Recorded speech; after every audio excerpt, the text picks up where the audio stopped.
Welcome to Widowed Too Soon. This is Michelle Bader Ebersole. I'm sitting here with my friend and co-host, Mark Massaro. How's it going, Mark? I am doing well. How are you? I am You're gonna say, fantastically well. Not good. Yes. Well, I have learned that. I've been using that proper English. So Nice. Thank you for that. What's been going on with you since the last time I recorded? Since a couple days ago, well, Yeah. another car broke down and I fixed it. Seriously? You know, that's Oh, I how thought you do. meant your Not my car. car, no. Your work. Thank That makes goodness. sense. Yeah, no, it's just a dumb joke about being a mechanic. Actually, Okay. something really cool happened. Yes. So I was working yesterday, and one of the guys from the front comes to the back and he says, "Hey, Joe is on the phone to talk to you," which is weird. I got a call at work. Joe is the owner's son. And I was like, for me, oh gosh. So the owner owns 6 stores, and each store has tons of employees. So I'm like, why in the world is he calling to talk to me? Mm-hmm. And so I picked up the phone and, hello, this is Mark. And he said, hey, Mark, this is Joe. Kind of a random question to ask you. We normally go to the Tennessee basketball game. They're playing Texas A&M on tomorrow night. This is when, according to when he asked me. Mm-hmm. And he said, we can't make it. Would you by any chance like the tickets? Nice. And I was like, oh my gosh, wow. And at first I was like, he said the game starts at 8. It's kind of a late game. And I was like, my kids, bedtime. But this is the owner, offering me tickets. For some reason he chose me. And so I just felt like I should do it. And so I was like, yeah, that'd be awesome. And so they sent me 4 tickets, Nice. parking and stuff. And then the owner reached out to me today. So it's his dad. And he sent me some cash to make sure that the kids and I had a really fun night. And so anyways, it was so after this episode, we're actually going to the Tennessee basketball game. Awesome. So I don't know. I'm just still kind of dumbfounded by it because I don't know why they picked me. But he said, I said, wow, I'm really honored. Thank you. And he said, well, you've been doing a really great job and we're really happy to have you. And we just would love to give you these tickets. And I was like, that'd be awesome. So I've been excited about that. So the kids and I are going to be posers. So we went to Walmart and bought some Nice. Tennessee Volunteers T-shirts because we're in the Volunteers? Are you a that's volunteer? the University of Tennessee. That's their mascot is a volunteer? Volunteer, yeah. What does a volunteer look like? You're gonna make me look this up. Well, No, I don't know. I've never heard of. It's kind of like the Ridgefield Spudders, the high school here. The mascot is a potato. So, what is a volunteer? I know what a I'm gonna volunteer tell you. is, but I'm picturing What is the Tennessee Volunteers? Smokey is the mascot of the University of Tennessee sports team. These teams, named the Volunteers and nicknamed the Vols, use both a live and costumed version of Smokey. Both Smokey run in the end zone. There is a blue tick coonhound mascot who leads the Vols onto. That doesn't help. Why is the mascot a volunteer? Smokey. Yeah, that's interesting. It's because of a nickname that Tennessee received during the War of 1812, the Volunteer State. So I guess we volunteered to go to war in 1812. That was the Spanish War, I think, 1812. Okay. So I guess, I live in this awesome state. Nice. That is So fun, though. I guess that's why they're called the. Yeah, so I'm excited. I'm really pumped about it. My kids are super excited because they get to stay up late and go to a stadium. Yeah. And My kids loved that when they were younger because Luke loved going to games, and so we go Blazer basketball games, Winter Hawk, hockey games, football games, all of that, and they loved it because we get popcorn and these big sodas and or we say pop, all that. you say stuff. pop in Washington? Yeah, we do. Yep, Is California the only place that says soda? I think so. And then everyone else. I'm trying to "What get kind of Tina Coke to do you say want?" soda. Yeah, Texas is Coke. Everything is Coke Yeah. in Texas. What kind if of you Coke want a do you want? Sprite, Dr. Pepper. So I have gotten Tina to say kid soda. That's what we refer to as sparkling water. We call it because that's how Lacey and That's I cute. sold it to the kids as something exciting. Was we Right? called it kid soda. That's cute. So I like that. now it is cute because now Tina's like, oh, I'm gonna go downstairs and grab a kid soda real quick. It's funny we both say it. But and then the only other thing I have going on is that I am really excited that Tina's coming to visit this week. Yes, She that's is awesome. exciting. I'm just gonna throw it out there. Hi, Joel. We are.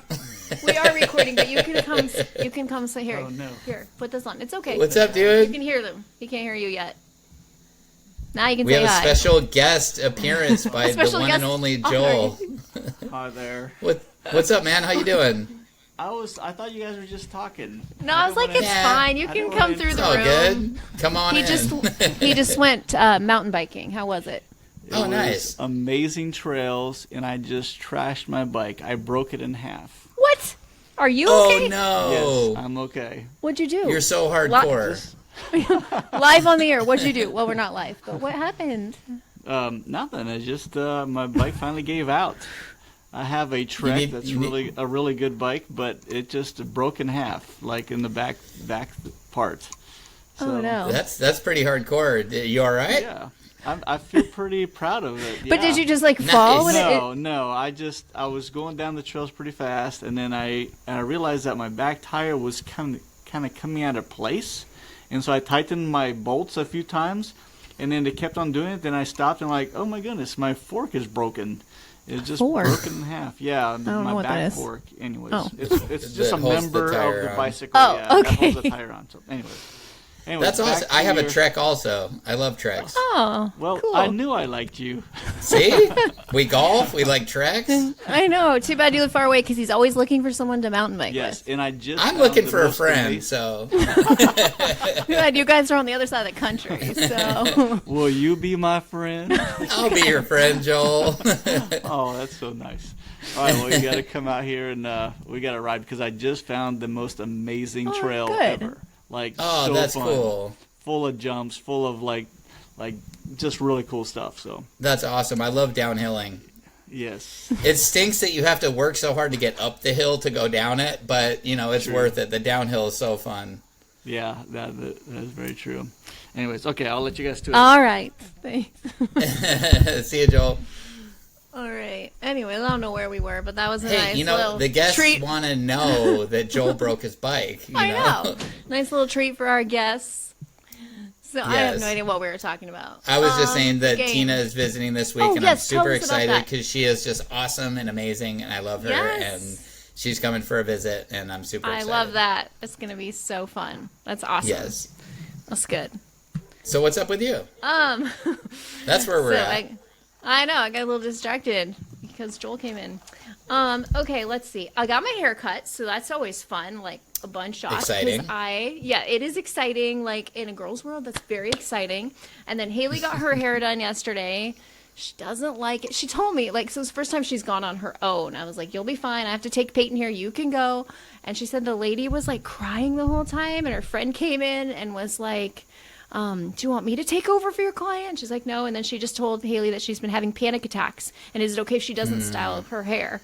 And I was like, for that much money, she should have styled. It's very expensive. Yeah, is it okay if I don't pay you? And then I guess she didn't talk the whole time. So I was like, well, I mean, she's nice, but we'll probably go somewhere else next time. Anyways, that's, just a little thing in our world. Let's see what else. The kids had a great time at their grandparents, Luke's parents. And I love that they're still connected there and still get to go up there. Now they're old enough to drive themselves, which is great. And so it really has become, as the kids have gotten older, it's like their relationship with their grandparents. I mean, I that's text cool. with Luke. Yeah, I text with Luke's mom once in a while, but it's mostly like kid stuff and like, can they come visit on this day or whatever? And then they arrange everything else. So I love that they're continuing to go see them. It's just fun because she has more stories about Luke. Like they learn more stuff from her, like about his childhood, like things I don't know. And so I love that they're able to go there and just be part of that. Let's see what else. We have started a new church about 4 weeks ago. It's called Kingdom Movement, and it's really like spirit led. Like it is, the worship is amazing. We've gone to the life group 3 times. I love it. And so that's another fun thing that's going on in our lives. We're trying to kind of figure that out. Peyton went to youth group once. He's not sure. And they have a great college group, which we're hoping Haley and Hayden will plug into this summer. So anyways, that's one little thing. I don't have tons of exciting things because like literally we just recorded.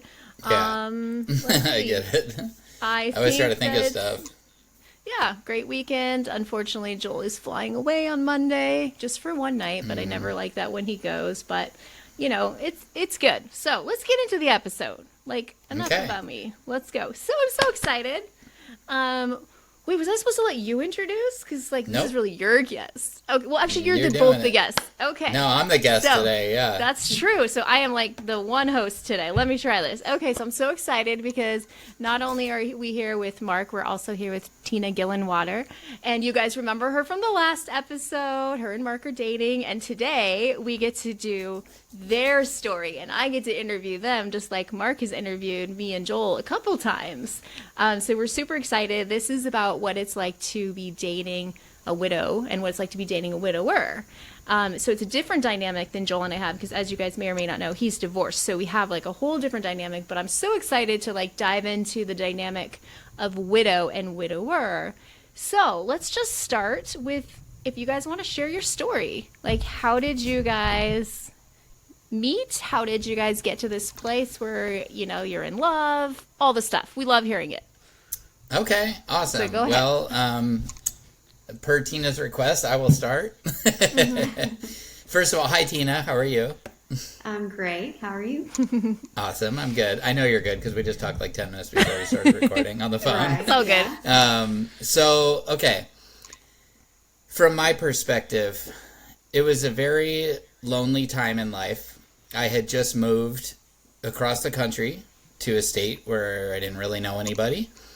And I was, at the time, on dating sites because even though God told me not to be, that's not how he was going to bring her to me, I was like, well, maybe he needs a little help. You know how we do. And so nobody was responding to me. I would send out messages like almost every day. And I was feeling very defeated and like even more alone because I didn't understand why nobody was responding, even saying like, no, thanks, I'm not interested or whatever, you know? And I remember just sitting down on my couch one morning. I think it was a Saturday morning. Tina can correct me if I'm wrong. Yes, it was. And I feel like it was about 8 a.m. or something. My kids weren't up yet. And I was just sitting downstairs on the couch by myself. And I was literally, this is embarrassing, but we try to be honest on here. I was Keeping it literally real. thinking about, like, what a loser I must be. That, like, nobody is interested in even, like, responding to me or whatever. And I was sitting there dissecting. I was literally sitting there on the couch dissecting, like, why? And I'm like, I bet it's my height. I bet it's that I'm only, 5'5", and that people see that and they just keep scrolling or whatever. And then I get this message out of the blue from this girl who I had already seen before. I already knew I was attracted to. And it was Tina.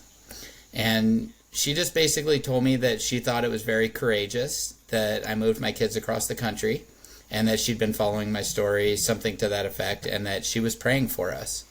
And just in that moment, I was like, wow. And hold on, let me like double check. Is this the girl that I'm thinking of?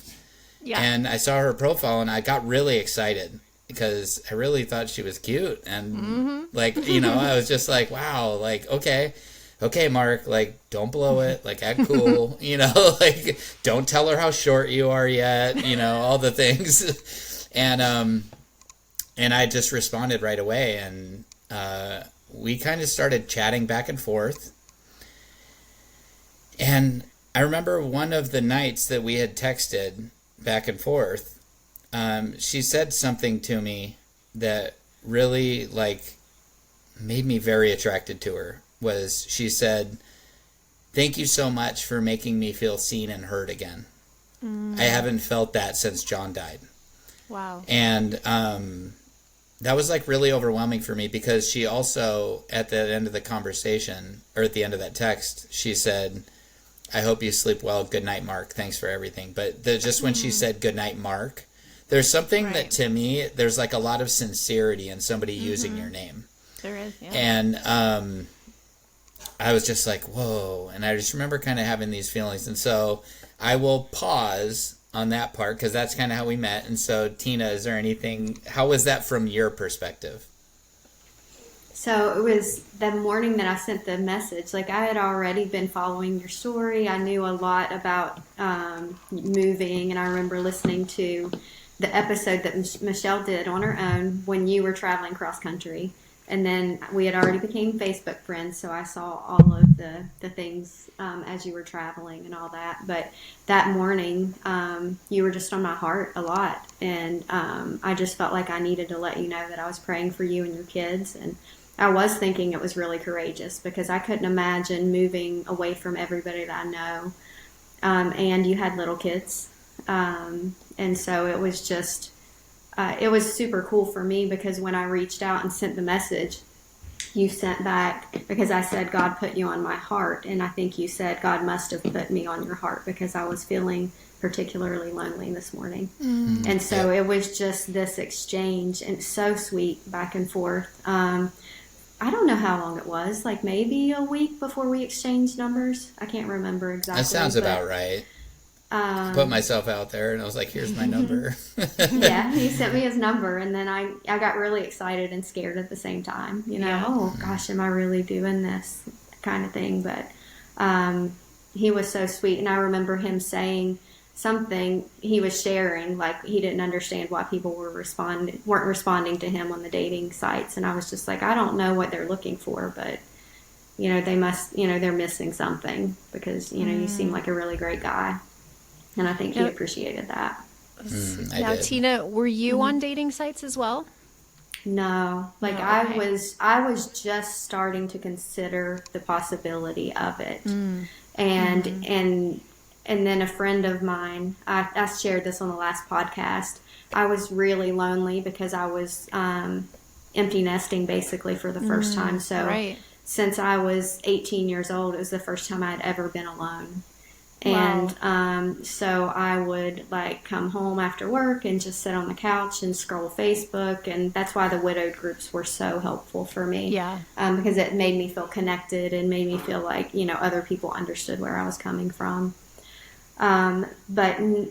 So that's when a friend, when I was talking to her, she asked if I would consider, if I'd considered dating or companionship, and I'm like, I don't really think so. I don't think I could do that. And then the more I thought about it, I thought it needed to be someone widowed, because I knew that I would need to talk about John. I knew that I would still need to grieve him. And I wanted my kids to know that it was still okay for us to talk about him and all of those things. So for me, I'm like, I think it would have to be someone widowed that loved their spouse as much as I love John. And so that is exactly why Mark kind of stood out to me, just the way he talked about Lacey on the podcast. And then also you guys sharing, him even sharing that it needed to be somebody widowed, or somebody that would understand that he was going to have pictures of Lacey up. And I'm like, yes, I'm going to always have pictures of John up. And if somebody's not okay with that, then they're not the person for me either. Yeah, and I also remember that when we were first talking, there was something. So I remember, when we were first messaging, I remember telling you, after you responded to me and said, I don't know what they're doing, but they're missing out. And that was when I kind of thought maybe she's interested in me. Maybe this isn't, and I shared something very vulnerable that I said, I don't want to get off of these sites. And it's like I want to get off of these sites, but I don't want to until somebody responds, because I'm afraid I'm just going to feel like this huge failure. But I said, but when you messaged me, I realized that I don't need to be on these sites anymore. And I left all of them that first day that we started talking. And it was really interesting, because I couldn't tell if she was interested. And Lacey had this thing where she'd say, every guy thinks every girl is interested in him. And I didn't want to be that. And so I'm like, don't read into this too much. But then she asked me, Tina asked me and said, I know that you don't want to do long distance, but is that something that you would consider? And I said, oh, wow, she is interested in me. And I just knew I didn't want to do long distance. But I was like, well, she lives a little under 5 hours away. And I'm really really attracted to her. I think she's really, really pretty. And so I started saying, you know, I said, I don't know. I mean, I'm very interested, but I just don't know yet. And because it's kind of a big thing to commit to, you know what I mean? To fully, because I don't date to like, oh, let's just hang out and date. Like, I date with the intentions of being with somebody for a long time, or else I'm not interested. And so, yeah, when we exchanged numbers and I made a plan, I think I made the plan that I said, hey, would you want to talk on the phone tonight? And does that sound right, Tina? Yeah. Was it me that set that up? Okay, I thought so. I just don't want to mistell the story, you know. And I remember before we started talking, I was so nervous. Before I called her, I was so nervous.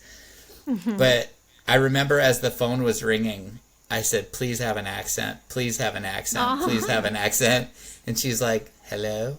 And I'm like, oh my gosh, it's so cute, you know? It is such a cute accent, yeah. And we talked for probably about an hour. And we talked about everything. It felt like we talked for several hours. It was one of those conversations I just felt like I knew her already. We shared so many stories with each other, and I learned so much about her and the kind of wife she was. It really made me feel like, oh my gosh, she's so special.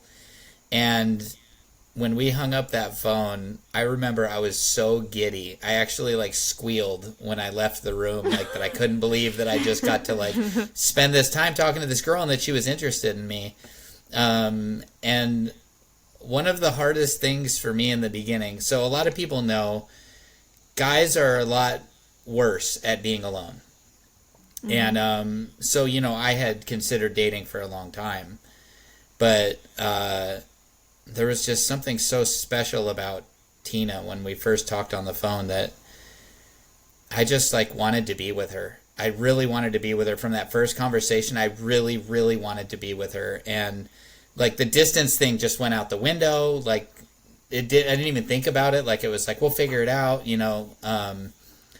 But so the hardest thing for me in the beginning was to hide my feelings, because I didn't want to come on too strong, and I was kind of doing that. But anyways, so I want to give it back to you, Michelle.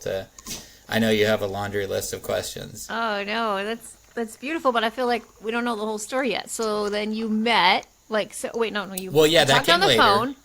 Okay, you talked on the phone. Like, tell us a little more about your story. You talked on the phone, then what? Like, I'm just like waiting. I mean, I know it ends up good, but.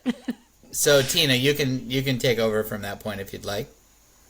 Okay, so yes, we started talking on the phone regularly, and the 1 hour did turn into like 2, 3, 4 hours.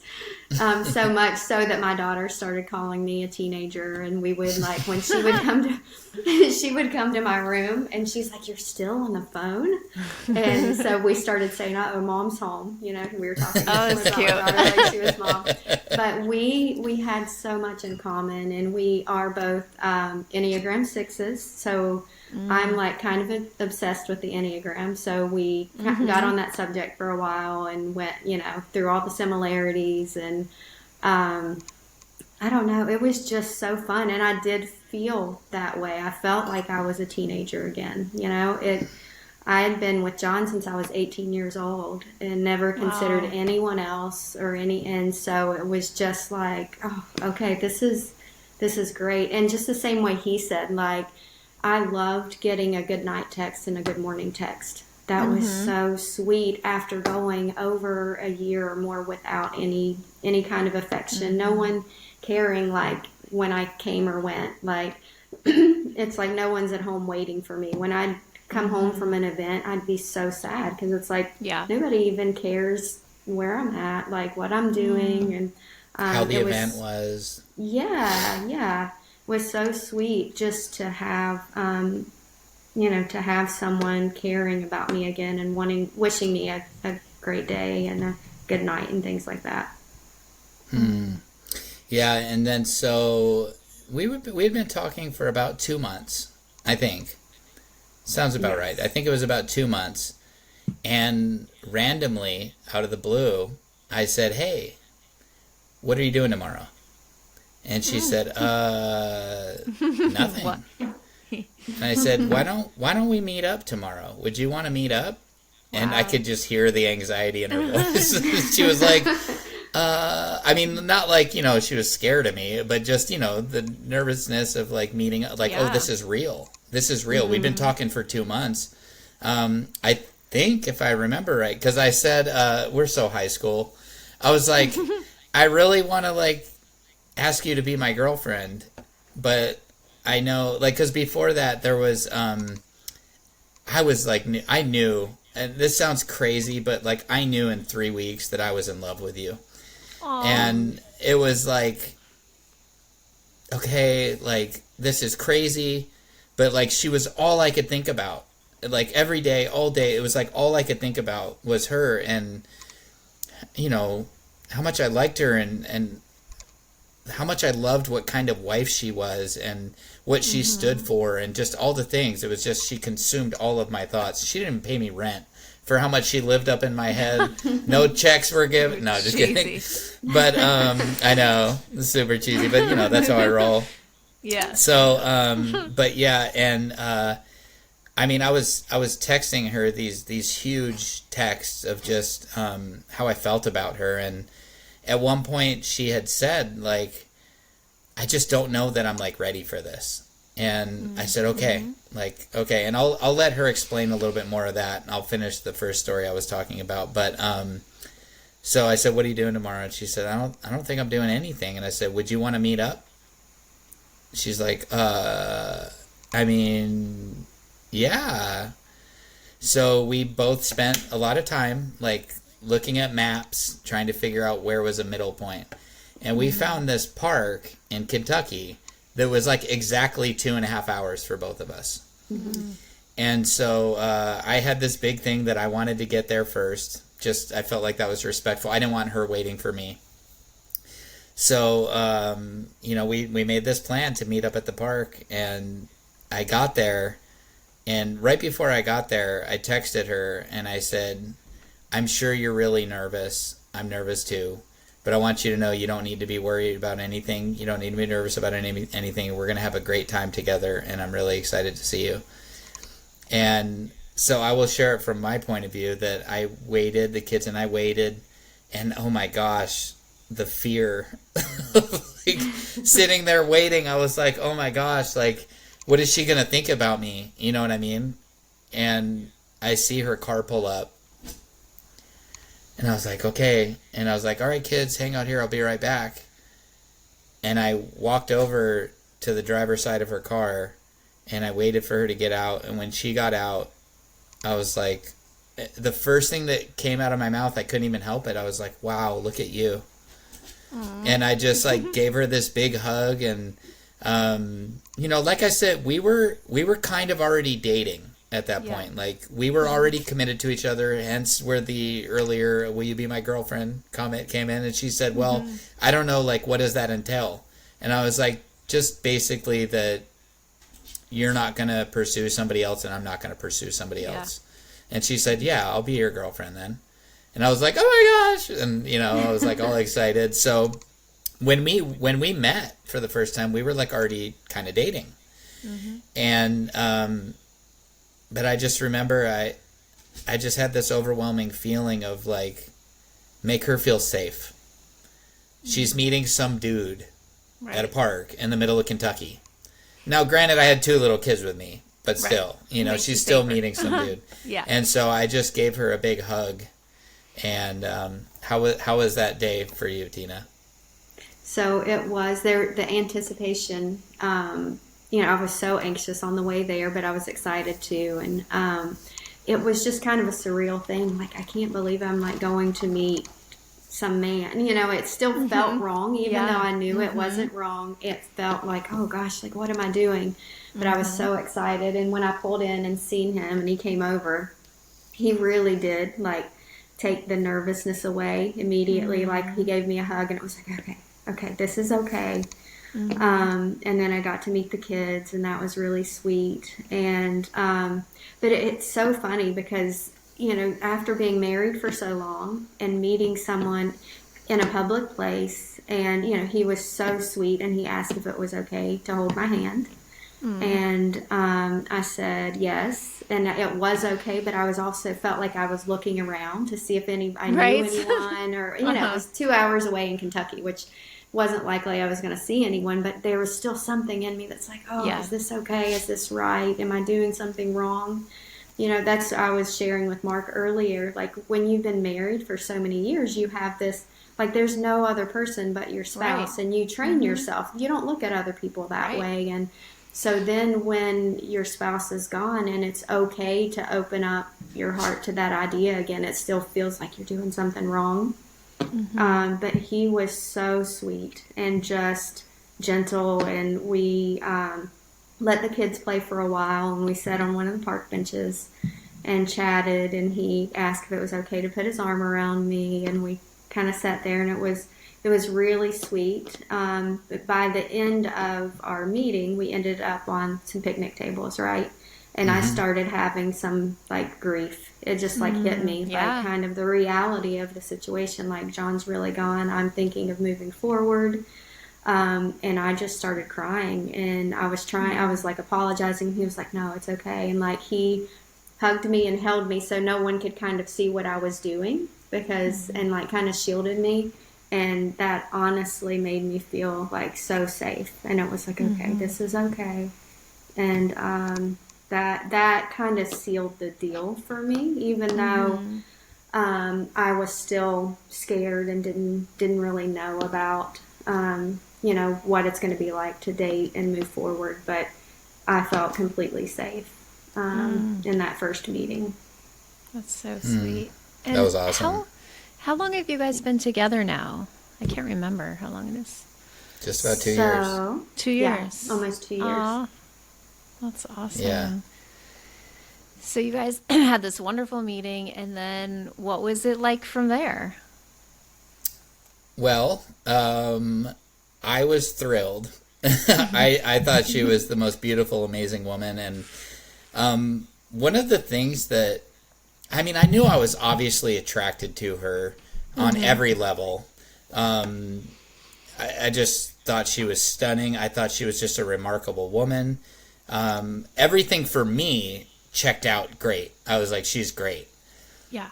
But what really stood out to me was watching her interact with my kids. She leaned over, and her and Alexis picked some flowers, and she taught Alexis how to like tie these flowers together to make like a head thing. Love that. I don't know what you call it. I'm not a girl, Yeah. but and Alexis fell in love with her like immediately. And I remember Luke like wanting her to watch him. Yeah. And she just was so good. She would walk away from me to go play with the kids.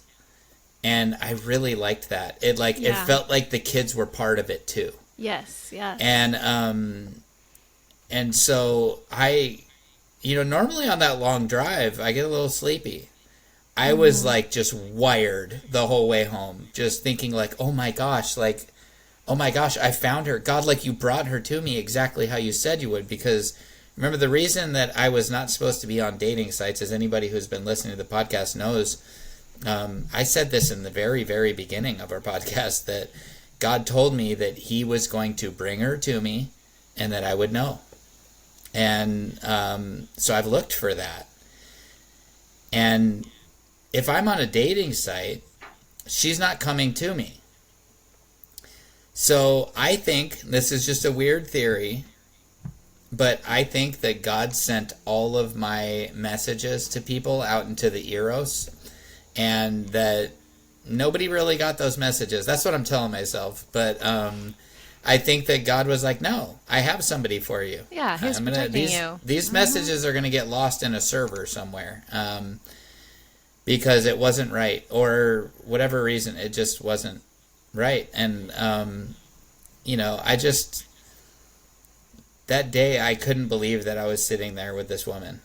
And so I remember when she was crying and had grief, I had so much empathy for her. And when she had told her story to me, that she spent so much time like sitting alone on the couch and eating by herself, and I just start to cry. I could still cry like right now thinking about it, because I just want to like take care of her, and it's been that way since the beginning. I want to protect her and love her really well, and I've never lost that interest to love you, Tina. I've never lost that interest to take care of you, to protect you. I always have this vision that like when I get to heaven, John is going to shake my hand and say thank you. Thank you for taking care of my wife. And I want that honor. I want that privilege. And gosh, it's been such an incredible journey to get to this point. There's few things that I've ever been so sure of in my life.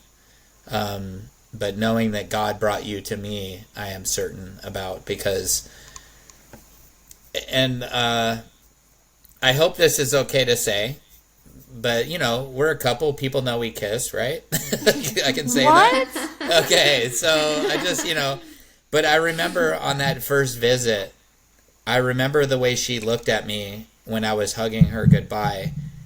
And I could see this look on her face that was so easy for me to read. It was that she wanted me to kiss her. Remember, we'd been dating already for over a month and talking for 2 months. But I could see the look in her face that it was like she wanted to, but there was conflict in her heart. And I said, just hug her, Mark. And so I hugged her and I kissed her on the head and told her it was okay for her to cry on the way home. Just drive careful. And she said she cried like the whole way home. And of course we talked that evening for several hours, and the rest is history. We started meeting up, like for a while there, it was like almost every weekend we were meeting up in Kentucky and just getting to know each other better, spending time together. We'd go to, I always want to say Dave and Buster's. It's Malibu Jacks. Tina. Thank you, Malibu Jacks. And we'd, go-karts and this and that. We'd meet up for lunch. And I remember one time we drove out up into these hills in Kentucky onto some dirt road to like a farm. We thought it was like this farm that was going to be like a petting zoo, and it was like some lady selling strawberries, and that was pretty much it. And so Tina she's not like a germaphobe, but she's more of a germaphobe than I am. So this lady who we'd never met before, we don't know anything about her, she hands me with her bare hands a strawberry to taste the strawberries. And I'm like, so I eat it. I don't ask any questions. And I hand Tina one. So now it's touched this lady's hands, my hands, and now I'm handing it over to Tina, and she's like, I'd rather wash that first, And I'm like, oh, okay. And so I ate another strawberry, and I'm feeling guilty because I already gave strawberries to my kids. But I'm like, yeah, you're right. I don't know what this lady's been doing. I'm like, yeah, I'll eat one. So, but we had a lot of fun adventures, and it was really cool. So that's kind of the beginnings of our relationship. Well, so that's really beautiful. Like, I got teary because I was watching you get teary talking to Tina, and then I was teary because I was thinking about Luke shaking Joel's hand in heaven. Like, it just brought this whole beautiful theme to my head for my own situation, and I think that's beautiful. Like, that really, it just touched my heart a lot, and just your story is beautiful. And one of my questions was kind of answered through that, but then I'll ask Tina. So one of my questions was, how did it go when the kids met each other? And you guys have very opposite aged kids, and so I know that's very, very different. And so it sounds like Luke and Alexis right away, great, enjoyed meeting Tina, and it went really well. I know it's different with older kids, so I'm just curious, like, how did it go with your kids? Okay, so the first time it was just Alyssa. She came to Kentucky with us and met the kids, and then we all went to Malibu Jacks. So I thought it was a great meeting. Mark and Alyssa chatted across the picnic table for a long time and just kind of getting to know each other. And then Alyssa played with the kids. I felt like it went really, really well. And so I think Logan is a little slower to warm up to people in general. So I think the first time Logan met the kids was that my birthday, I think it was? And then we all went out to dinner? Yes. Okay, so he's not as much of a kid person as Alyssa is. So I feel like Alyssa initially took up with the kids great, because she loves kids, and and that's how she is. Logan's a little more standoffish, so it was. But it was great, actually. He and Luke were across the table from each other, and Luke was asking everyone to give him like math problems because he is so smart. Yeah. Like he is, oh my goodness, he is just like a math genius. And so Logan was really impressed with how smart Luke was. So that was a really sweet night. But we haven't had a lot of interaction, especially with Logan. Alyssa's kind of been around more and more involved. And sometimes it's hard for her because I go to Tennessee a lot. And so sometimes she feels like, I have my family sort of in Tennessee, and then she sometimes feels left out. So that's a little difficult for her. Logan's pretty independent, so he's pretty good. He's just like, he tells me to be careful and have a good time when I go on trips, but it is different with younger and older kids, and like Luke and Alexis. When I get there, so typically Mark doesn't tell them that I'm coming. Oh, fun. And so, yes. And so I get to come in and surprise them. And it's so sweet. They like come and like give me big hugs. And Alexis is getting so big now. Like, she's almost as big as I am. And she's like comes and just gives me, I just knocked my drink off. But she will almost like knock me over when she like comes to give me a hug. And it's so sweet. So there's a big difference. Yes. And so I am looking forward to when we are together more and all of the kids can interact and we can all feel like more like a big family, I guess. Yeah. And so I remember when I first met Alyssa, first thing, of course, I thought is I was like, wow, she's so smart. Like she's such a responsible young lady. Like very mature, and I really, really cared about what she thought about me because I wanted her to know that, like, I know this is weird. I know, but like your mom is safe. Like I really want to protect her and take care of her and love her, and so she was very receptive of me. I know it's hard for her, but she even would like draw the kids like pictures for their birthday. She's an artist. She's really talented. Cool. We've painted pumpkins together, and so she's always made a lot of effort to like kind of, I don't want to say be okay with the situation because I know it's not like okay. She wants her dad, and I totally get that. I totally get that. And I've had this feeling since the beginning that like, I want to be whatever your kids want me to be. Yeah. If they want me to be a friend, I'll be a friend. And I know this isn't the case, but in my heart, I'm like, if you want me to be a father figure, I'll be a father figure. Like, like I just had this heart for her kids from the beginning that like, I want to be anything that you need me to be. And if you want me to just be off on the sidelines and just be like a friend to you and be nice to you, like I'm okay with that. But if you want guidance or you need somebody to talk to, like I want to be that too. Yep. So I just wanted to love them, and I feel like in loving them that I need to be what they want me to be. So it is different, but one of the things that really stood out to Tina and I is she has an older daughter and a younger son. I have an older daughter and a younger son. Her daughter is Alyssa. My daughter's Alexis. Her son is Logan. My son is Luke. I never thought about that. Wow. And so we just felt like, whoa, this is kind of neat, Yeah. And so Alyssa she's always made the effort. So if I was in town, she would make the effort. When I would come to West Virginia, she would make the effort to meet up with us, to have lunch, to have dinner, to whatever it was. She would always make the effort. Logan has definitely made the effort when it was not, I don't want to say convenient, but like when he was around or whatever, but he would do things with his friends if his friends were around or whatever. And I was okay with that because I'm not trying to force myself into his life either. Right. But there have been a couple times now that I've got to have some really good conversations with Logan too.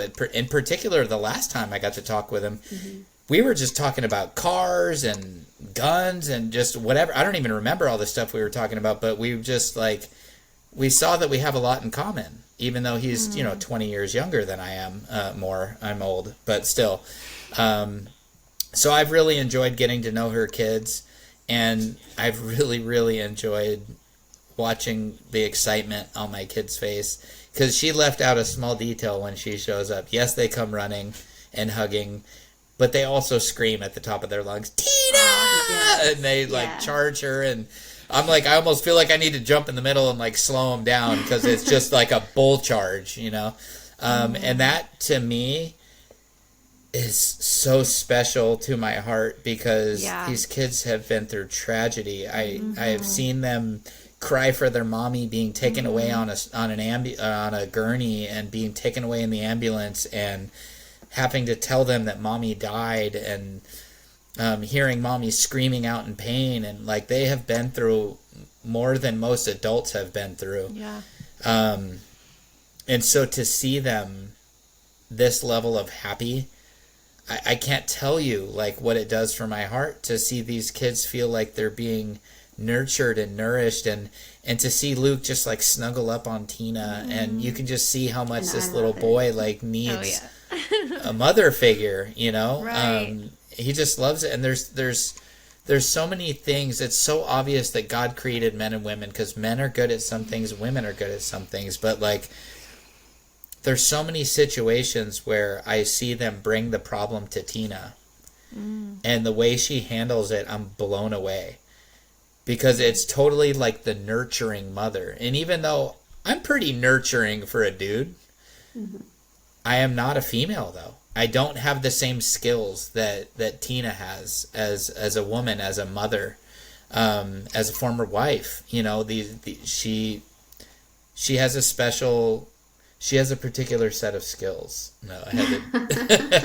Liam Those from Liam. Yes, good job. Yes. Anyways, it's from, what was it, Taken? Anyways, Yes, I have a yeah. particular set of skills, Oh. but so it's one of those things that every time that a situation comes up, and I would handle it a certain way, as a man, I would handle it like a father, and seeing her handle it like a mother is like, oh my gosh, like, wow, that was awesome. These kids need that in their lives. So anyways, that's kind of the super long version of what the kids interaction has been like for me. so But good. as much as she says, sorry. Sorry. Go ahead. I'm No, it's sorry. okay. I was Finish just what going to you say, were as saying. much as she says that Logan has, been a little standoffish, from my perspective, I think for the situation we're all in, he's done a really great job.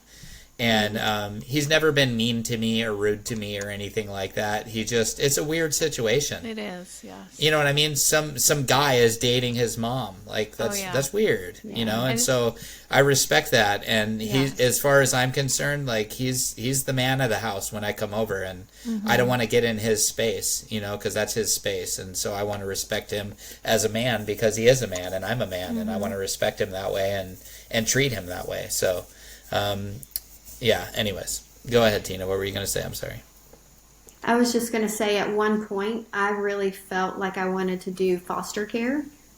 And John and I went to an interest meeting, and he had such a heart for kids, but he just said that he thought, he had friends that had done foster care, and he's like, when you have these children in your home and you want to protect them so bad, and then they're removed from your home, just the emotional trauma that you go through with that. He said, I just don't think I could do it. And so I was pretty disappointed, because at that point my kids were growing up, they were so independent, and I was like, I'm just not done momming. Like I want to I want to have little ones to take care of. And I remember when Mark and I started talking about kids, I think he mentioned that at one point, like, what do you think about younger kids? Your kids are older. And I was like, I love that. Like, Wow. I love being a mom. I love doing all the activities, school activities, and running kids here and there. Like, that was like the favorite, my favorite part or season of life was just being a mom and taking care of littles. So that's super beautiful. sweet. Yeah, I love that. I wanted to say one thing on a thing a minute ago is, in my experience with my kids and Joel, it's definitely been the boys that have a harder time. I feel like they're both like kind of like protected. Like that's my mom, like that's my dad, that, you know, and I mean, Haley's had a hard time too, but I mean, they're doing pretty good. But Haley has said to me, even within the last 6 months, like, I'm so happy for you, but it's still weird for me. Like, that's not my dad. You're not with my dad anymore, you know? And so it is a hard situation. But I think, yes, all of our kids do the best they can with the situation. And I definitely think that, yeah, the older kids have a harder time with it for sure. So switching gears, so you guys get together. Were you scared to tell friends or family at first? Because I know that's kind of a hard thing after you've been married and then you're widowed. Are people going to judge you? So for either one of you, was it a difficult thing? Tina, you can go You first. go. Okay, so it was extremely difficult for me. Because I'd had people make comments before, like, I can't picture you with anyone other than John, or Right.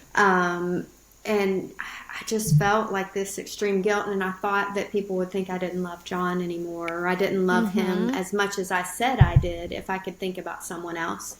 And, you know, people have made comments like, well, if my husband or if my spouse died, I would never, you know, and so I didn't tell, I only told my kids and my sister initially when Mark and I first started talking. Like, I just kept it like super private, and so I slowly started telling people closer to me. And I hate to admit, I was so worried every time. Like, I didn't know how they were going to respond, if they were going to judge me. And John's dad was great. Like, he had been widowed and he was remarried already, and so he was so supportive. And the wife that, you know, the lady he married was also widowed.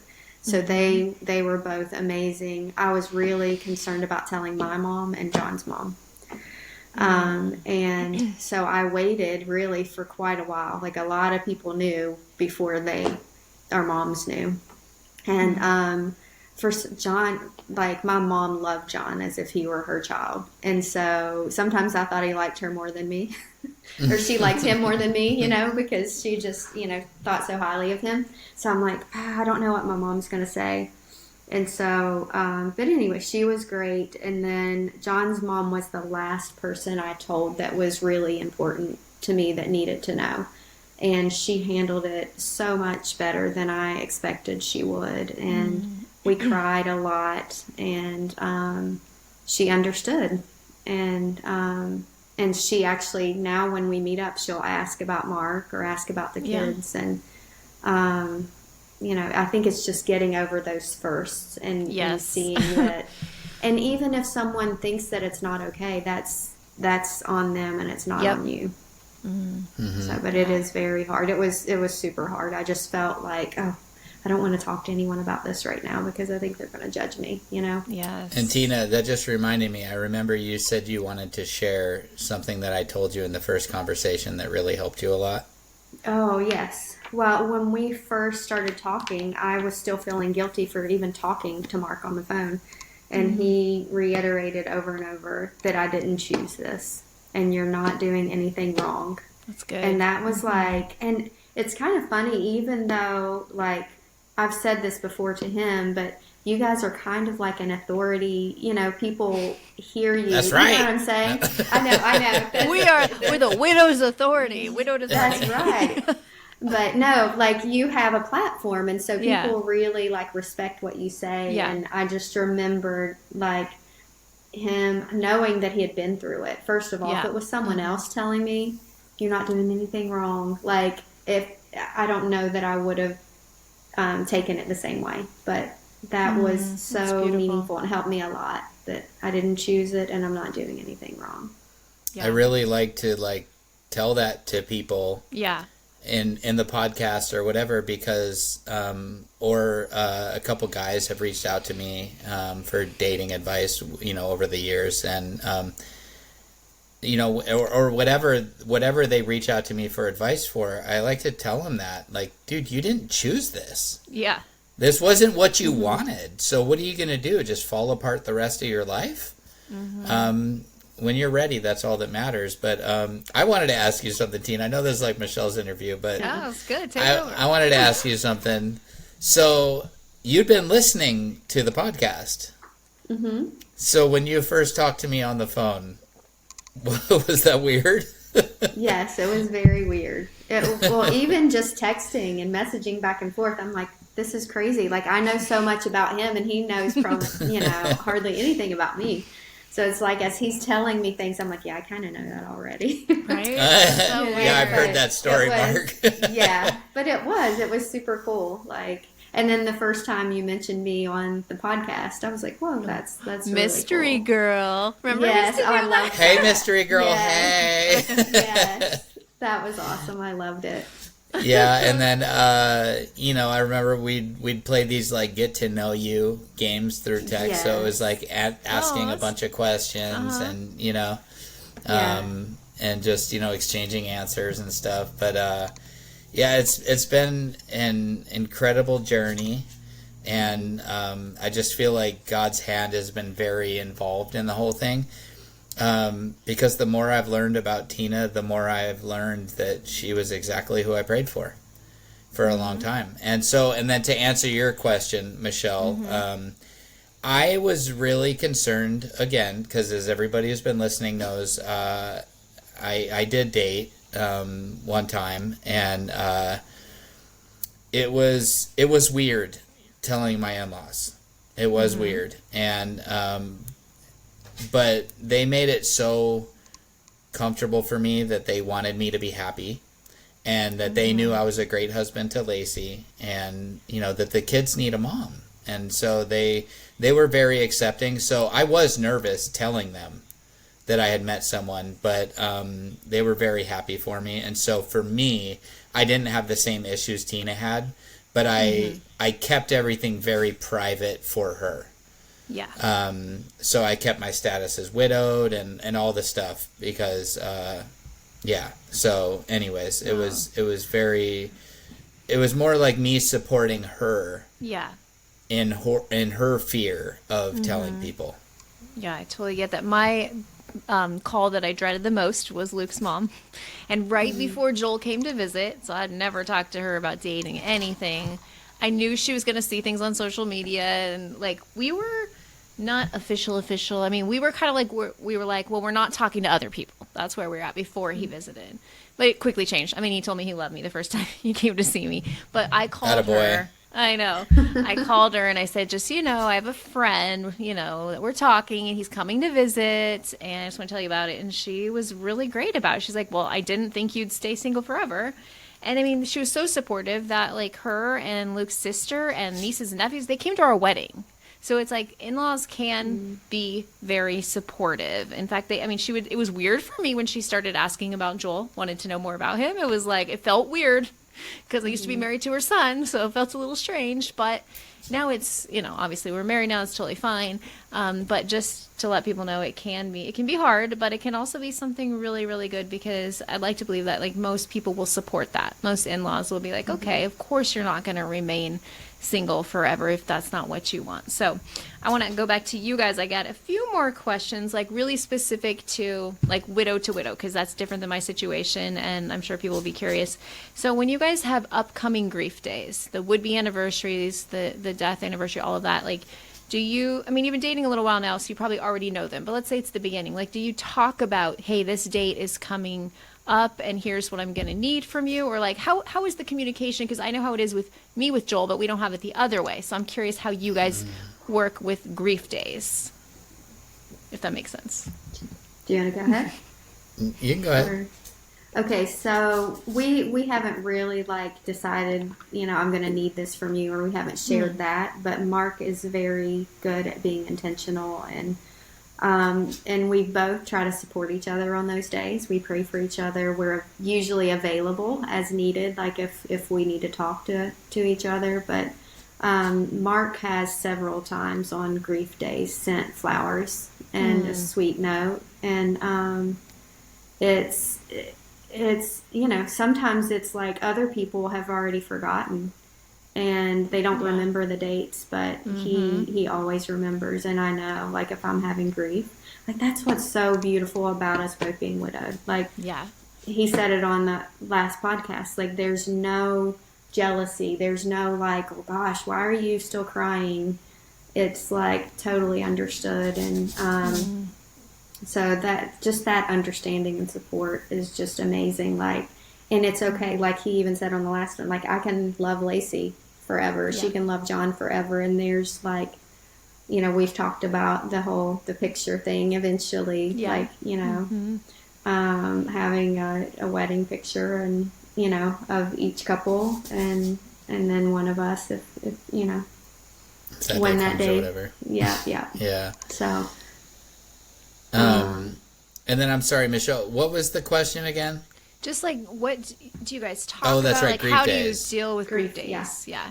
So yeah, like you said, we both know it. So we talked so much. I'd say that in the first 3 months of dating, we probably knew more about each other than people who'd been dating a year in person, because we spent so much time on the phone. We spent so much time, and when you're on the phone, you have nothing to do but to get to know each other. Yep. And we made that a point. Like, we were very intentional about getting to know each other, asking each other questions, figuring each other out, trying to learn what makes the other one tick and stuff. So I have these visuals in my head of like all the days that are important to her. And I know their anniversary. I know the day John died. I remember the kids' birthdays and just all these things. And it is one of those things that I don't know if it's just like a man thing or whatever, but like it's built into us, into our DNA, to be like a protector, and to take care of. And so when I know she's gonna have a rough day, like, I'm anticipating what she might need. Maybe I learned that from being a server at a restaurant, because we're supposed to anticipate the guest needs. If they order French fries, bring ketchup. Like, it's kind of that kind of philosophy. Yeah. So but she's also been really, really awesome for my anniversary, for Lacey's birthday. What do you need from me today? What can I do for you? Do you need space? Do you want me to pray with you? What can I do for you today? And checking in with me. How are you doing? How are you doing? How are you doing? And so I'm a little bit further out, not too much, but a little bit, like I think 4 months further out. But I believe because of the podcast that I was a lot further along in my grief. Also, the anticipatory grief, the way my wife died versus the way her husband died. So I've always felt like I'm okay, and I need to support her. But she's always made. Just the other day, I was like, maybe 4 or 5 days ago, I was having a really hard day.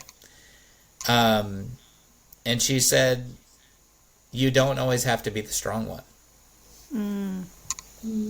And that really touched me. That she said, "It's okay for you to have a hard day." Because I tried to be the strong one. I tried to be the one that's going to support her. That she needs me to support her because I'm further along, because I'm okay, because I have less grief days, because whatever, it's just, maybe it's just being a man, maybe it's wanting to fix everything, I don't know. But that's just always how it's been for me in my heart, is that I want to take care of her, and I'm okay. I'm fine. Don't worry about me. Like, I want to take care of you. But she doesn't let me do that when it's like one of my days. And so I really appreciate that and respect that a lot. And another hard thing, and I'm sorry, Tina, let me just say this one more thing because it's important to me and I don't want to forget. My birthday is the day after the day John died. He died on December 9th. My birthday is December 10th. And she has always been so sweet. It's like crazy. Like, so this past year, she made a post for John on December 9th. And then on December 10th, she made a post for me for my birthday. And that was like, I don't know. It's just and actually I'm thinking of it right now. I can't remember if you made a post or if you and I were talking about it. I think you made a post, right? I did. For John? Mm-hmm. Okay, I thought so. Yeah, I just I for a did. second I was like, wait, was that right? But but that she could switch gears because it was my birthday. Like, was just so special to me because like I know how that was for her the day before.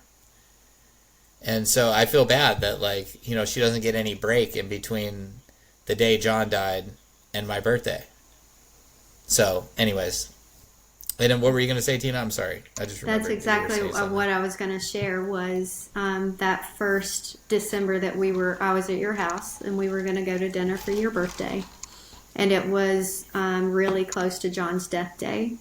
And I was ironing my clothes. I was in his laundry room ironing my clothes, and grief just hit me. Yeah. And he came in. I didn't expect that he would come in and see me crying. And he walked in, and he was like, "Is everything okay?" And I was just told him I was having grief. And he was like, "It's okay. We don't have to go to dinner. Like, we can stay home. We'll order in. Like, we can just tell the kids that, we'll have to do it another day. We don't have to celebrate my birthday today." And that was exactly what I needed. He let me cry and hugged me, and I was like, "No, we're going out to dinner. We're going to celebrate your birthday." But I just needed to get it out. But he was so sweet to, like, he does always put my grief first. And he's right. Sometimes I don't let him. And we celebrated his birthday. We did go out to dinner, but that's the beauty of what we have. It's beautiful. Of understanding one another. Like, I can be crying about John one minute and so thankful that God put Mark in my life the next. Mm-hmm. Or at the same time. Right? It's beautiful. Yeah. I love how you guys work together on the grief, and it's beautiful. So I have maybe one more for sure question. So what have you done to learn about each other's spouses? Because I know that you guys love knowing more about each other's spouses. So what kind of things? Is it just like talking about them, or what have you done to get to know them? Well, for me, I didn't ask, and I remember kind of confessing to her later. I said, "I hope it's okay. I watched John's celebration of life." And she was like, "Wow, like, thank you for doing that." And I learned a lot about him from that, but I also went to her church's Facebook posts and read all the comments. There were like hundreds of comments. And then we ask each other questions like, she asked me, was Lacey like this? Was Lacey that?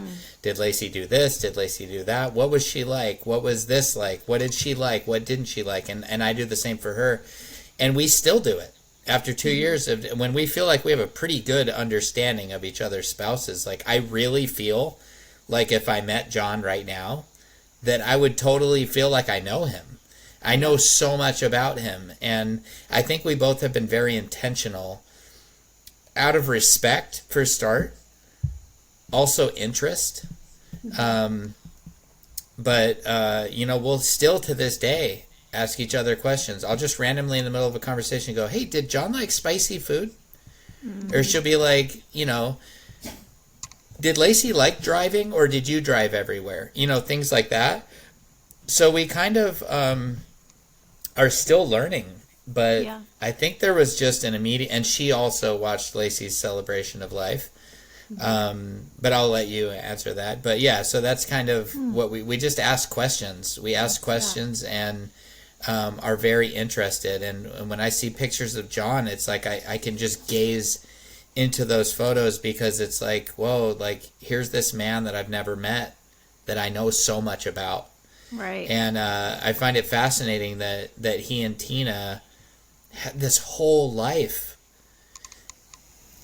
and like he would like this, and this is just kind of a weird thing, but it's like he was so in love with Tina, and I understand that because I am also so in love with her. Yeah. And so it's this it's like this camaraderie Yeah. That it's like I feel like I'm sometimes telling him like, "Oh man, your wife is awesome." You know, it's kind of weird, but like, No, I hear what you're saying. No. yeah, I don't know. It's just kind of neat that, and plus we all as believers, we live for eternity. Yeah. I will know John. Like, Yeah. I'm 100% certain about that. I will know John, and I do think that it's a very real thing that he will shake my hand, and I will shake his hand, and that we will love each other in heaven, and we will be brothers in Christ in heaven. Yeah. And Tina and Lacey will be sisters in Christ. And, you know, that she will tell him, thank you for taking care of my pathetic husband that can't do anything for himself. Anyways, so what is your beautiful. thoughts on that, Tina? Okay, I did the same thing initially too. I watched the Celebration of Life, and that, well, I don't know if you've ever watched it, but Mark sharing his story about him and Lacey was just so beautiful, and hearing her brother and her best friend and the pastor talk about her, I felt like I got kind of like a well-rounded view of who she was. There's so many things that I admire about her. Just her, I could see, and Mark showed me like videos, and I've seen tons of pictures of her and the kids, and just how loving and how spunky and what a servant she was. And she was super brave, and I'm kind of the opposite of that. I'm not a risk taker at all. So I'm like, I'm kind of like a little opposite of, but so I really admire who she was, and I want to care for Mark well, and I want to care for the kids really well, and I want her to be proud of the woman that he's chosen. And but yeah, I just love looking anytime he shares like old posts of their pictures and things, or videos of her laughing and you know, swinging on the swings with the kids and things like that. It's just, it's so sweet to me, and it makes me sad at the same time, Right. you know, at what they lost. But yeah, I do feel like I know her pretty well too. Wow. This is just so beautiful to hear you guys talk about each other's spouses. It's beautiful. So I have one more question before we see if you have anything else you want to say. But what advice do you have for widows that are thinking about starting to date? Like, either one of you want to share something? You go first on this one. Oh gosh. Or do you want me to go first? I don't want to throw you on the I spot. didn't prep I just want to be them. respectful. Okay, so Mark, you can go first if you have Okay. something. So I will give advice to widowers, because I obviously can't give advice to widows. Right, that's good. I wasn't a great example of this, but be patient.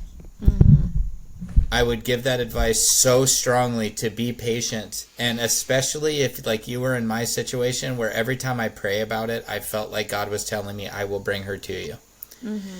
To be patient and wait, and not just, it's so tempting to be eager to like Right. jump into anything that comes your way, because first of all, men, it's a lot easier for women to find somebody to date them than it is for men. So when somebody's interested in you, it's just kind of like this, whoa, you know, kind of feeling for a man. Be patient is one thing I would say. And like Michelle says all the time, let God write your story. I love that, because that is so important. But I would say don't be blinded.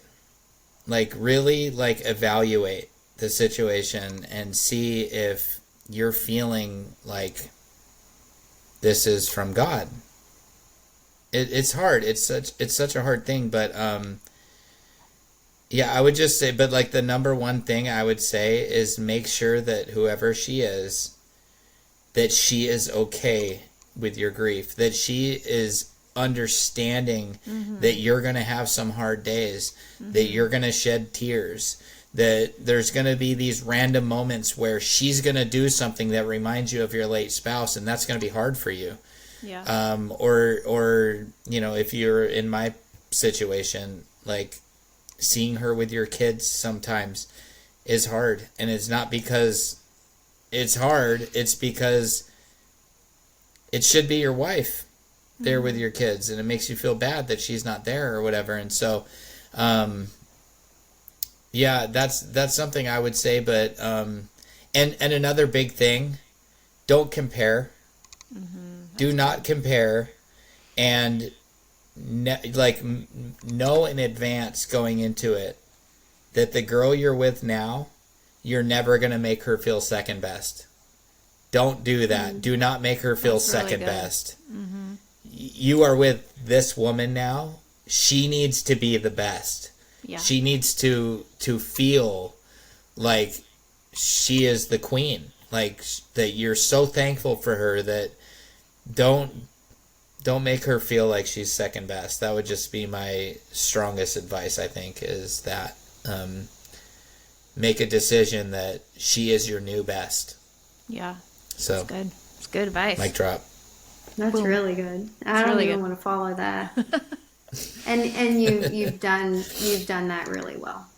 And be humble. Like Mark. Yes, Always we should be all be humble. more like Mark. Yeah. Yeah, I know I'm wearing that that's joke good. thin, but I gotta keep it going. Did you have anything I to add to that, think- Tina?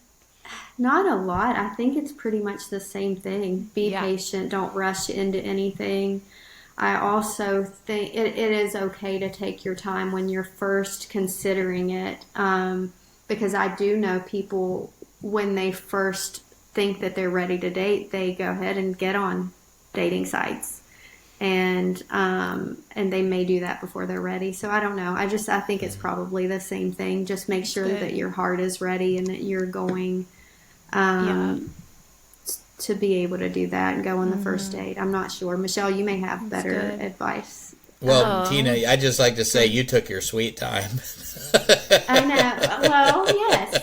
Yeah, I did. I'm just kidding. You practice what you preach. She just it's a little inside joke because before she would we talked for like a few weeks, I think it was, before we actually started dating, and she was so unsure if she could do this, and so it's kind of just an inside joke at this point. But at that point in time, I remember telling her that I'll be whatever you want me to be. If you want me to be your friend, I will be your friend. If you want me to be your grief support, I will be your grief support. And it's funny because we had this conversation the other day, and when Tina told the story, she said, I remember when you told me, when you said, and if you decide to date somebody, just let me know. And I'm all, that is not what I said. What I said was, I will be your friend. I will be your grief support.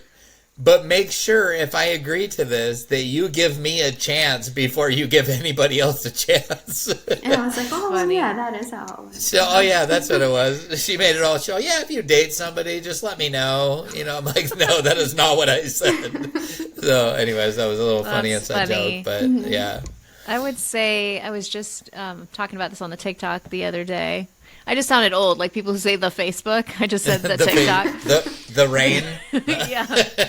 I got on the Google. Anyways, on TikTok, I was talking about you need to know who you are. So, okay, you're married and then your spouse dies and you're like, who am I? And you spend this time figuring out, you need to figure out who you are without somebody, and that your joy is not going to come from someone else. The joy of the Lord is your strength, is our strength. And so knowing, that was my advice, know who you are. I had to explain to people on TikTok because there's a lot of haters there. My joy didn't come because of Joel. I already found it. I was already healing and doing well before Joel. So figure out who you are and work on yourself before you bring somebody else in the mix. So if you were like, my identity was this person, and then you don't figure out who you are on your own, you're going to just go cling on to somebody else. My identity is this person, and it's probably not going to work because you've got to become whole.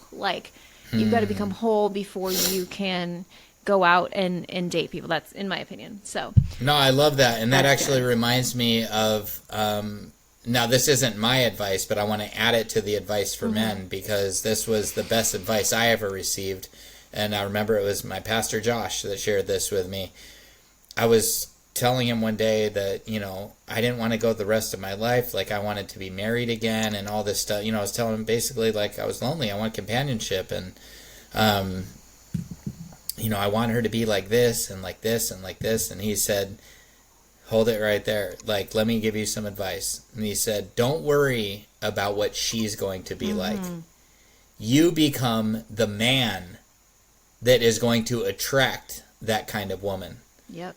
Don't worry about what she's going to be. You become the kind of... So it's basically the same thing you're saying. But I really like that. That stuck with me. He's like, don't worry about what she's going to be like. You worry about what you're going to be like that's going to attract that kind of woman. And I did it.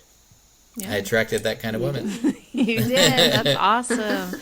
Well, I really appreciate you guys coming on here and on your show, on my show, on our show, and letting me ask you anything. And I learned more about your relationship, and it's so beautiful. Like, you can see God's hand through the whole thing. Like, even, Mark, you moving to Tennessee, which was closer to, all the things. Like, it's so exciting when you just see God's hand. Like, when we don't understand where something's going to happen or how it's going to come, like, trust God. Like, he's got it all figured out. And that's my advice for the listeners. If you're, like, stressing about, like, where am I going to find somebody? Like, really let God write your love story. I'm not saying you can't be on apps. Like, if you feel fine about that, that's good. No, it's like the wild, wild west being out there, though. I've told some people, I'm like, there wasn't even texting when I dated last. And then you get on these apps, and it's absolute craziness. If you're ready for the challenge, I've got some interesting stories. Like, you can go out and do that, but whatever is right for you and what you personally feel God is telling you. Anyways, anything else you guys want to say about your relationship? I was just going to say, I think we could both independently do a whole episode of the ways that God brought us together. Yeah. For me, like, if I shared all the details of the story about what led me to Tennessee, and all of that stuff, I think it would be it would really blow people's minds. And it's one of those things for me that I'm like, oh, it's just one of those things that you just, like, Tina calls them God winks, or I think a lot of people do. I just never heard it before, but for me, it's just one of those, like, what else could it be? Right. What else could have explained why I moved across the country? Right. Why I did that. Like, because I was terrified. I get posts on Facebook where I'm like, oh my gosh, please pray for me. I feel like God's telling me this crazy thing. I remember praying that I was like, God, like, please slam the door. I'm so scared. Like, slam the door. Tell me not to sell my house that I love and the neighborhood that I love and all the stuff with surrounded by friends and family and people that love me. Like, please give me a reason to not move across the country into the great unknown. Don't get me wrong. There was a big part of me that was very excited, but the reality of actually pulling the trigger, Lacey and I had talked about it for a decade. But the signs were so overwhelming that I couldn't deny it anymore. And every time I asked him to slam the door, if it was wrong, he'd open another door. Yeah. And I will just share the one of the things, but there were, I think, 7 things like this. Actually, I'm going to share 2 of them because they're very important to me. About what made me know that I wanted to move to Tennessee. I think there were 7 of them. So one of them was after Lacey passed, I was selling a bunch of stuff, and I was selling one of those KitchenAid mixers. And the lady on Facebook Marketplace said, hey, I would love to come pick that up, but we only have this amount of money or whatever. I don't remember what the details were, but I just remember I said, hey, like, I'd love to bless you guys. Don't worry about it. And so she came and picked it up and found out I was Christian. And she said, why are you selling this? Like, it looks great. And I'm like, it was my wife's and I don't use it. And she's like, well, is your wife going to be okay that you sold it? And I was like, well, she's in heaven, so I don't think she'll mind. And they were like, oh my gosh. And they had seen the kids always run out to say hi to everybody, And so the husband and wife, she said, can we pray for you? I was like, oh, I'd love that. And she's like, I don't know if this is weird. They didn't know I was a believer, but she's like, can we pray for you? I'm like, yeah, that'd be great. Maybe they did. Maybe I mentioned something, but I said, that'd be great. And so that we kind of stood in a circle in front of my house with these strangers, and they each put a hand on my shoulder. And the woman started praying. The man didn't pray. And the man was kind of quiet the whole time. But after she prayed, he goes, hey, man, while my wife was praying, God just kept telling me to tell you something. Wow. And I was like, okay, yeah, I'd love to hear it. And he's like, there's something really big you're thinking about doing. You're supposed to do it. Wow. And I was like, I'm thinking about selling my house and moving to Tennessee. And he's like, I really think you're supposed to. So cool. And I was like, oh my gosh. And then that was, I think, like the third or fourth one. So the seventh one, the final one was I woke up, I was drinking my coffee, and I was scrolling Facebook. And right when I opened it, I did like one scroll, and I had just prayed, like, Lord, I know you've given me a whole bunch, but can you please give me another sign that this is right? Because I'm scared. Mm-hmm. And I had never heard of Maryville, Tennessee before in my life, before I started looking here. Mm-hmm. And I open up Facebook, and the first thing I see is this big headline that says Smith & Wesson has announced that they are moving from California to Maryville, Tennessee. Wow. And this is like a small city. This is such a random place for a big company there to move. So anyways, That's so cool. I could make a whole episode about the signs. And so when I think about all that stuff and say, wow, I didn't know why he moved me here, but he did. And then it was a month after I moved here that I started talking to Tina, and here we are. Wow. That's so awesome. God is good. Yeah, thank you guys. I was hoping we could do it different today, and I could pray for you guys and pray us out. That'd be awesome. Does that work? That's Yeah. awesome. Yeah. Thank you. Give me a break. Yes. No, Yeah. I'm just kidding. I mean, I could pray at other times. I know. I'm just totally kidding. I don't mind praying, of course. Okay. I'm just kidding. I'm just being stupid. God, I just thank you for this beautiful time to get to know Tina and Mark better in the relationship that I can see you 1,000,000% had your hand on. And we just pray for them. And as their kids get to know each other and just all the things that come with like long distance and being widowed, I just pray for your blessing over their relationship and guidance for the future. And I just also pray for all the listeners that they will learn from the experiences that Mark and Tina have been through. And just see how you are like there in all the little details of our lives, even we have no clue how they're going to work out. And I pray for those listening that would desire a relationship, that you would write their love story and it would be above and beyond what we could ask or imagine. And I just pray for patience as they wait upon that. And I just thank you again for Tina and Mark and pray for blessings for them and their kids. Amen. Amen. Thank Amen. you. Thank you. And you know what I'm going to say? If you like this podcast, go ahead and give it a little bing, bing, bing, bing, bing, bing. 5 stars. Good job. Follow us on Facebook, Instagram, all the places. So good. I'm drawing a blank. No, that's about See it. see the show notes for some links to some things. Hey, that's pretty good. I would just I got say, it. Yeah, that was really good. I'm going to add on there, leave us a little voice message on SpeakPipe. It's down below if you want to be featured. We're running out. We only have one more. So if you want to, say a little something nice about the podcast, we'd love to feature you on there. And join our Widow Too Soon community. We've had several join this past week. We had one who it was their second day being widowed. I know. Yeah, and so what a Poor great guy. place to have people come around them, like a safe place to come around them. Actually, like I got the notification when it said that he was widowed that day. And I went through, and I just wanted to wait a day to see. Anyways, he was really widowed. Like I had to go and look through everything. So I'm so sorry for your loss. Yes. But anyways, join our Widow Too Soon community. You guys know what we say, all the things. Oh, and if you want to be a subscriber, I just did another episode. I haven't even told you. I saw that. Yeah, and it's all based on this wonderful book. You can't see it. How to Be Successful 57 Widow. From 1957, from a man's perspective. It's very interesting. So if you want to get our episodes early and you want to do that, or you just simply want to support the show, there's a link down below. We appreciate it. And we just appreciate you guys being here. Like, it's almost 3 years. We're going to have to do something big, maybe a live for the 3-year, which I looked back. Because it'll be fun. Yes.